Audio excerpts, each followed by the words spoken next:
ప్రేమలో అంటుకట్టబడుతున్నటువంటి మనము ఉగ్రత నుంచి తప్పించుకున్నటకు ఏమి చేయాలి అనేటువంటి వాక్యాన్ని మనం జ్ఞాపకం చేసుకుందాం. మరొకసారి జ్ఞాపకం చేసుకున్నాం చూడండి.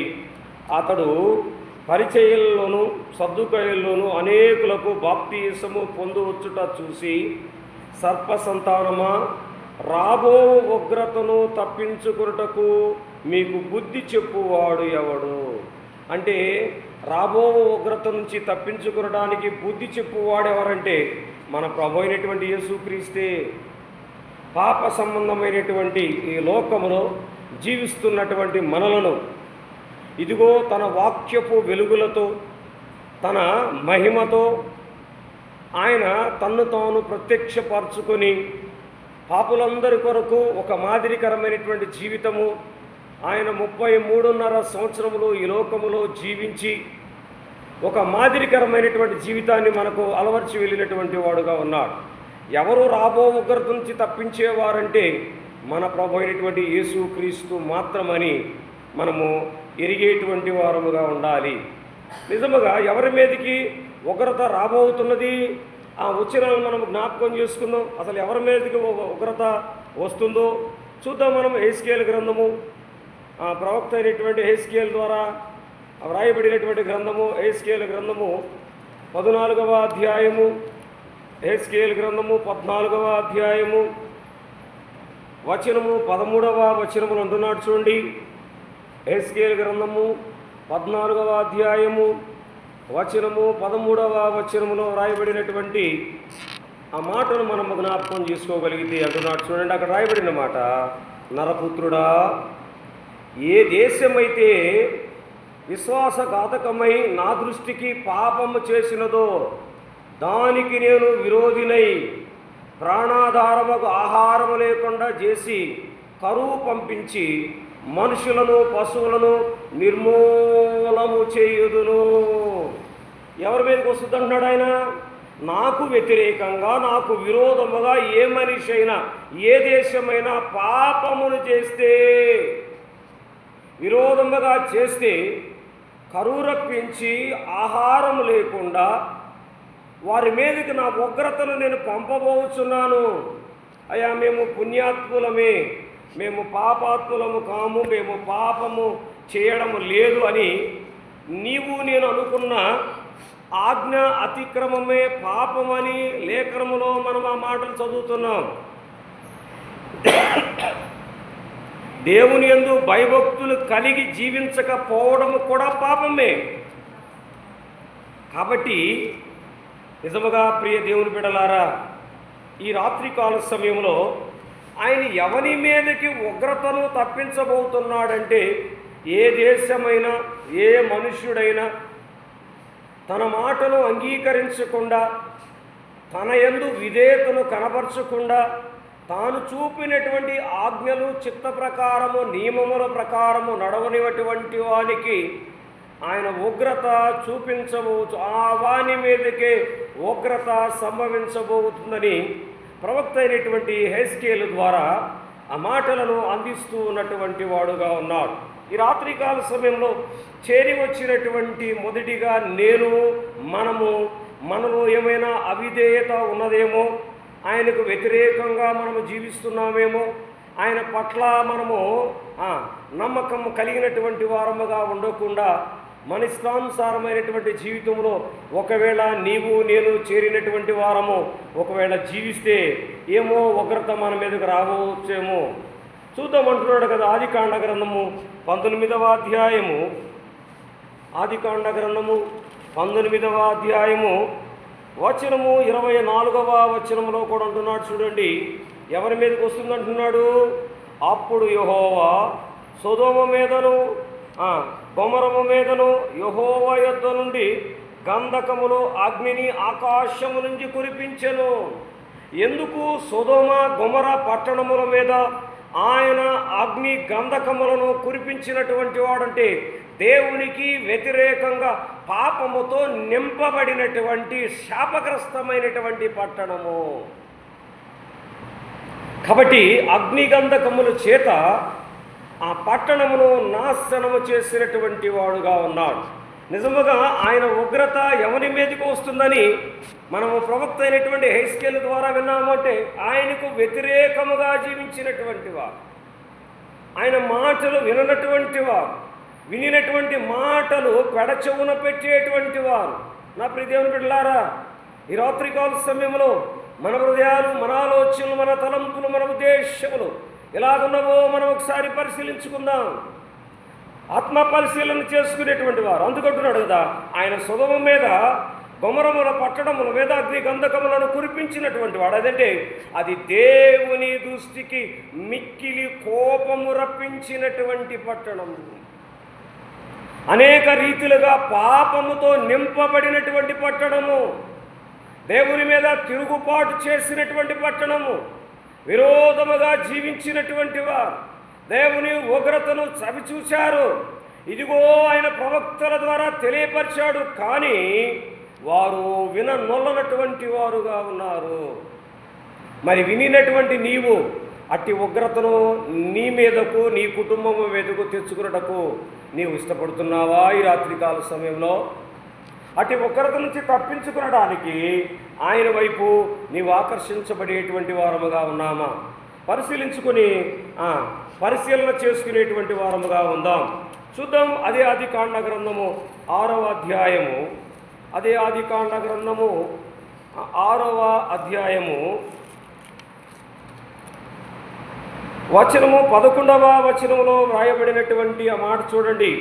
అంటున్నాడు కదా, భూలోకము దేవుని సన్నిధిని చెడిపోయి ఉండెను, భూలోకము బలత్కారముతో నిండి ఉండెను.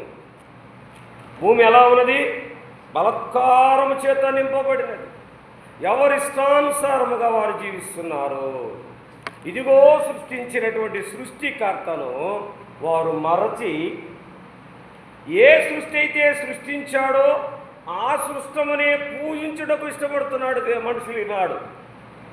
అందుకంటున్నాడు కదా అక్కడ రాయబడిన మాట, భూలోకము దేవుని సన్నిధిని చెడిపోయి ఉండెను, భూలోకము బలత్కారముతో నిండి ఉండెను. మనుషులే తిరుగుబడుచున్నటువంటి వారుగా ఉన్నారు. ఒకరి మీద ఒకరు వ్యసనక్రాంతము కలిగినటువంటి వారు.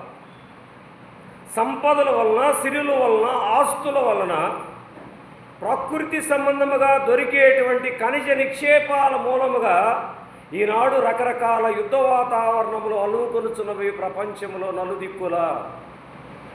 అందుకంటున్నాడు, భూమి బలత్కారము చేత నింపబడి ఉన్నది.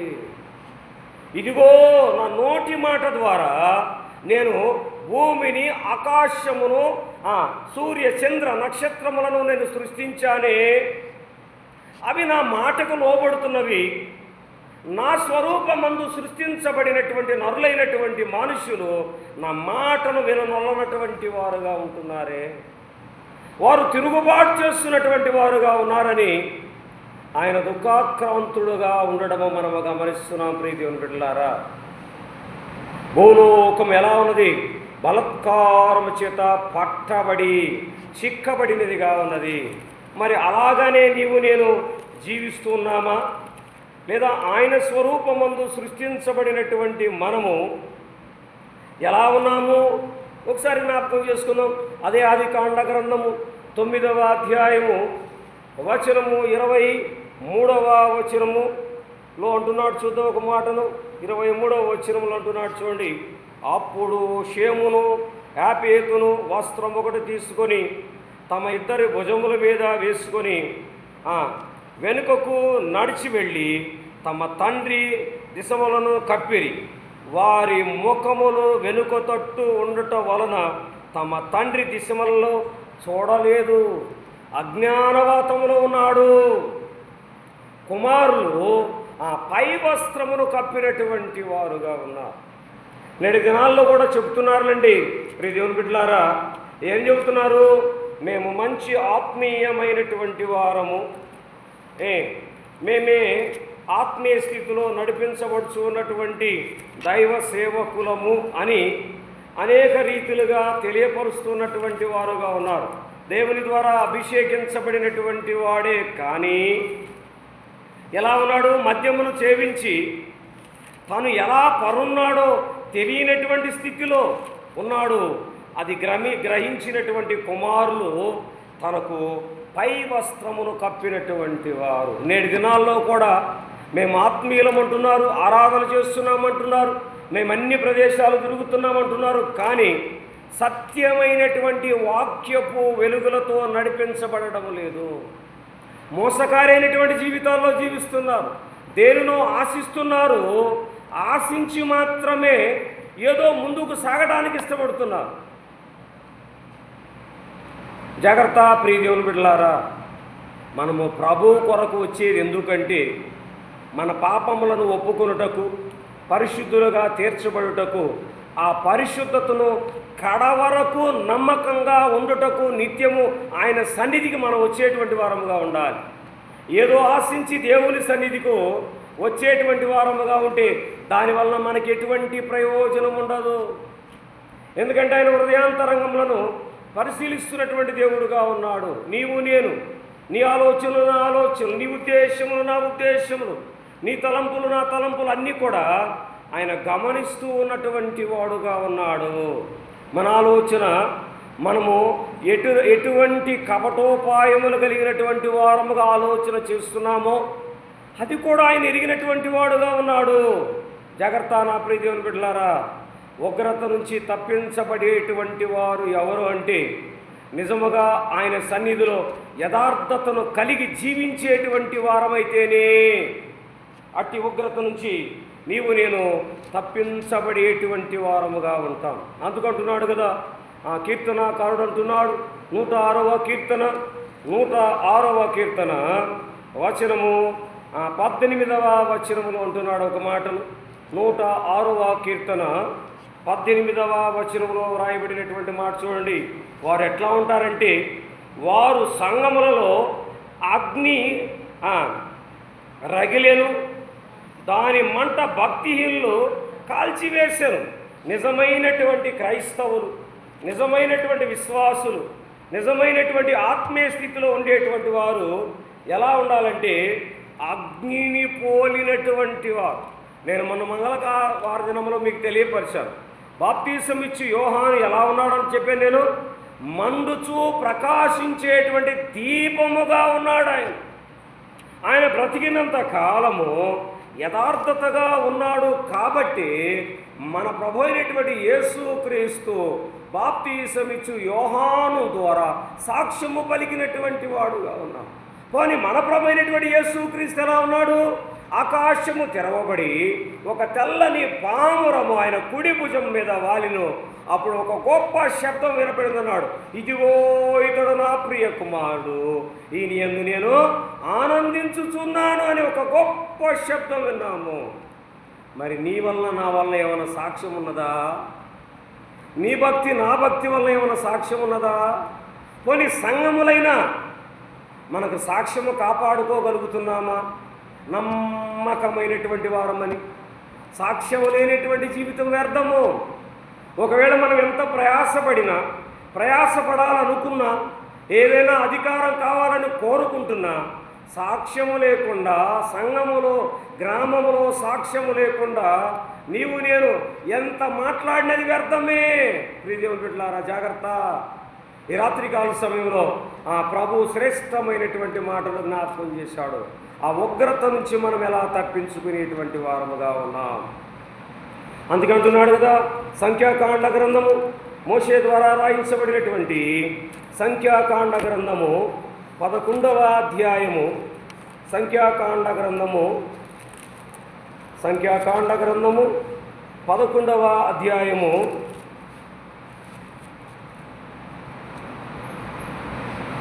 11వ అధ్యాయము మొదటి వచనములో అంటున్నాడు చూడండి. జనులు ఎలా ఉన్నారంటే ఆయాసమును గూర్చి చనుగుచుండగా అది యెహోవాకు వినబడెను. ఎందుకు కొనుగుతున్నారు ఈ ప్రజలు? ఏ సమృద్ధి అయినటువంటి ఆహారం అందిస్తున్నాడు కదా, సమృద్ధిగా ఆరోగ్యం ఇస్తున్నాడు కదా, నిలువ నీడనిచ్చాడు కదా, మరి ఇంకెందుకు కొనుగుతున్నారు? వారికి కార్లు ఉన్నాయనో, లేదా మిద్దెలు ఉన్నాయనో, బంగారం ఉన్నదనో, ఆస్తి ఉన్నదనో, ఉద్యోగం ఉన్నదని కొనుగాల్సినటువంటి అవసరం లేదు. నీకు ఇచ్చిన పని ప్రకారం నువ్వు ఉంటే చాలు. నీకు ఇచ్చినటువంటి పనిలో నువ్వు నమ్మకం ఉంటే ఆయన హెచ్చిస్తాడు. నీ అంతట నీవే అధికారం కోరుకోవాలనుకుంటే, లేదా కపటోపాయంగా నీవేదో చేయాలనేటువంటి ఆశ కలిగినటువంటి వాడుగా ఉంటే